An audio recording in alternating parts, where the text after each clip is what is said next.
What's up guys, it's your boy Jay from JSFILMZ. Ever since I started uploading drone videos, I've gotten some questions regarding settings. Well, there's just no one specific setting, so today what I'm going to show you is the process of choosing the correct exposure setting on the Phantom 4 Pro. So right now the exposure is just right, but what I'm going to do is turn up my lights 100% all the way up to overexpose the image. Alright, before we start adjusting, let's set some ground rules first. If you're shooting videos, you should not have your shutter speed no more than double your frame rate per second. Photographers would probably adjust their shutter speed to expose this image properly. But for video, unless you're trying to achieve some sort of effect, your shutter speed should be no more than double your FPS. In our case, right now I'm shooting at 24 frames per second. My shutter speed is at 1/50th of a second. If your FPS is 60 frames per second, then you need to turn it to a 1 1/20th of a second. If you want to learn more about the reasoning, check out the link from red.com that I will provide in the comments below. They explain this real well. Now that we have that shutter speed rule out of the way, the first thing that I'm going to do is adjust my aperture or my f-stop. So my wife will show you how to do that right now.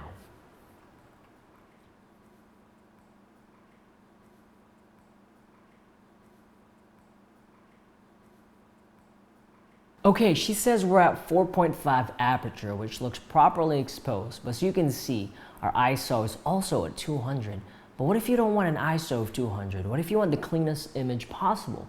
Well, then let's drop the ISO to 100, which is the lowest ISO in the Phantom 4 Pro.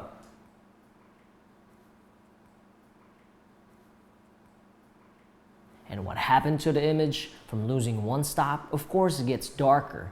So what she'll do is open up our aperture so the camera gets more light in.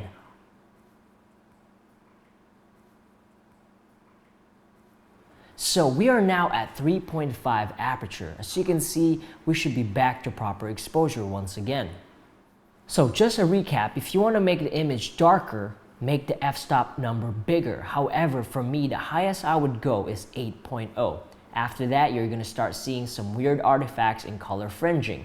Again, for photography, it probably doesn't matter to you, but just remember, photography is only one frame, video isn't.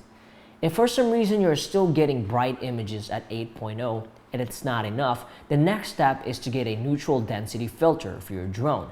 Think of ND filters as sunglasses for your drone. Now let's move to the opposite of brightness, which is darkness. So let me turn down my lights to about 50%. So now Jay, what do? Our shutter speed rule is still in effect here, so we're not touching our shutter speed, but instead change our aperture once again. This time we're going to open our lens up to 2.8, which is the widest aperture of the Phantom 4 Pro. It's obvious that opening up our lens to 2.8 isn't enough, so what do we do next? We will now adjust our ISO until our image is properly exposed. However, for me, the maximum ISO I will go up is 1600.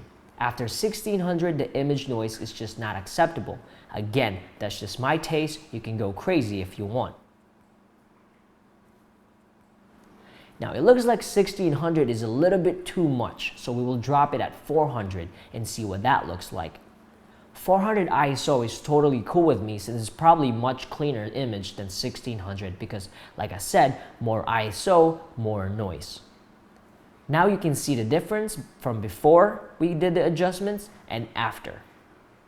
Well, that's it for today. I like to keep my videos short and sweet. If you want me to make more videos, make sure to like this video and subscribe. Thanks for watching.